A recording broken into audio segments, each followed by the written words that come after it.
यज्ञ दान तपः कर्म न त्याज्यम।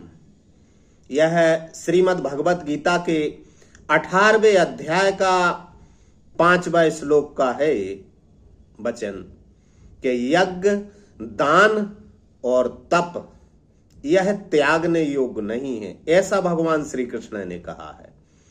तो यह श्लोक के और यज्ञ दान और तप रूपी इन शब्दों के संबंध में एक साधक प्रश्न करता है प्रेमानंद जी महाराज से, और उन्होंने इस श्लोक को जितनी गहराई से समझाया है और जितनी ऊंचाई से समझाया है, मैं कहता हूं हर सनातनी को, हर साधक को और हर कृष्ण भक्त को, हर वैष्णव को उनका यह अर्थ सुनना चाहिए। आज ही के प्रवचन में सुना मैंने कि पूज्य प्रेमानंद जी महाराज कहते हैं कि यज्ञ का या क्या अर्थ है। यज्ञ का अर्थ है हवन, और दान का क्या अर्थ है, और तप का क्या अर्थ है।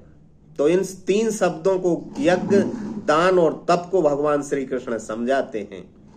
तो प्रेमानंद जी महाराज कह रहे हैं कि यज्ञ वह है जो हम हवन करते हैं, और दान, अभय दान से बड़ा कोई दान नहीं है, और जप यज्ञ से बड़ा कोई यज्ञ नहीं है।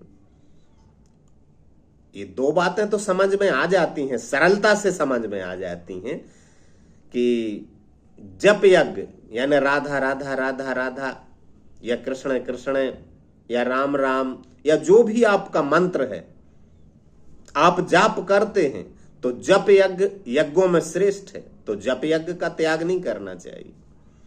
और दान के संबंध में वे कहते हैं कि अभय दान सबसे बड़ा दान है, यानी क्षमा कर देना, अपना अपकार करने वाले को भी क्षमा कर देना, तो ये दान हो गया। तो ये 2 शब्द तो समझ में आ जाते हैं, लेकिन तीसरा जो तप शब्द कहा है, अब गृहस्थ को त्याग नहीं करना चाहिए यज्ञ का, दान का और तप का। तो गृहस्थ 9 बजे ड्यूटी चला जाता है, शाम को 6 बजे आता है, या अपने काम धंधे में लगा है, वो तपस्या कैसे करेगा।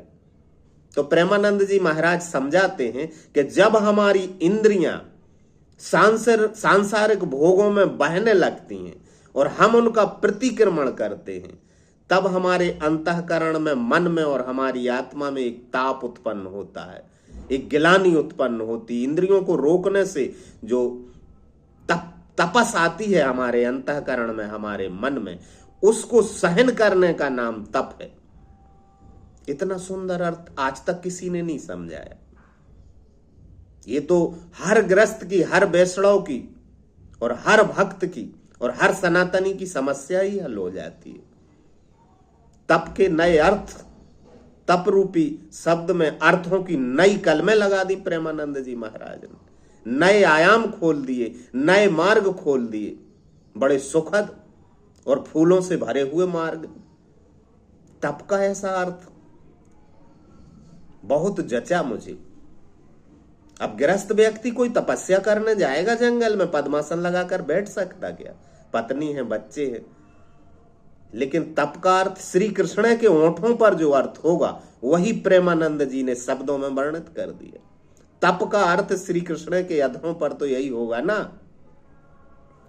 कि जब हमारी इंद्रियां कामनाओं में बहने लगे और हम उन इंद्रियों को बार बार रोककर और परमात्मा की तरफ बहाने का प्रयत्न करें, वही तप है।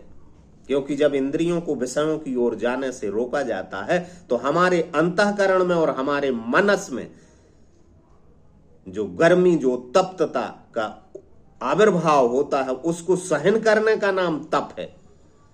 यह प्रेमानंद जी महाराज कह रहे हैं। और यही श्री कृष्ण के ओंठों पर जो शब्द है तप, उसका भी यही अर्थ होगा। बहुत प्यारा अर्थ किया उन्होंने।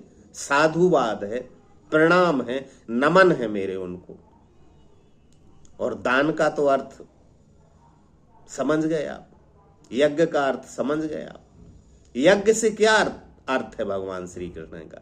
यज्ञ अर्थात कर्मणो अन्यत्र लोको वयम कर्म बंधना, ऐसा भी कहा है श्री कृष्ण ने। श्री कृष्ण कहते हैं कि मैं सबके उदर में बैठा हुआ वैश्वानर अग्नि होकर अन्न को पचाता हूं, चारों प्रकार के भोजन को पचाता हूं। तो जब वैश्वानर अग्नि बनकर और भगवान हमारे उदर में विराजमान है, सबके संपूर्ण प्राणियों के उदर में विराजमान है, तो यदि हम एक कुत्ते को रोटी खिलाते हैं तो उसके उदर में भी भगवान विराजमान है वैश्वानर अग्नि बन के, और वो पचाते हैं, तो ये तो यज्ञ हो गया। गाय को रोटी खिलाना, एक कुत्ते को रोटी खिलाना, चिड़िया को दाना डालना, ये बहुत बड़ा यज्ञ हो गया, यज्ञ हो गया। इसलिए तो अन्नदान की इतनी महिमा गाई गई। और क्षमा सबसे बड़ा दान है, अभयदान सबसे बड़ा दान है। तो यज्ञ, दान और तप रूपी कर्म तो हे अर्जुन त्यागने योग्य नहीं है, बल्कि वह आवश्यक कर्तव्य कर्म है, ऐसा भगवान ने कहा।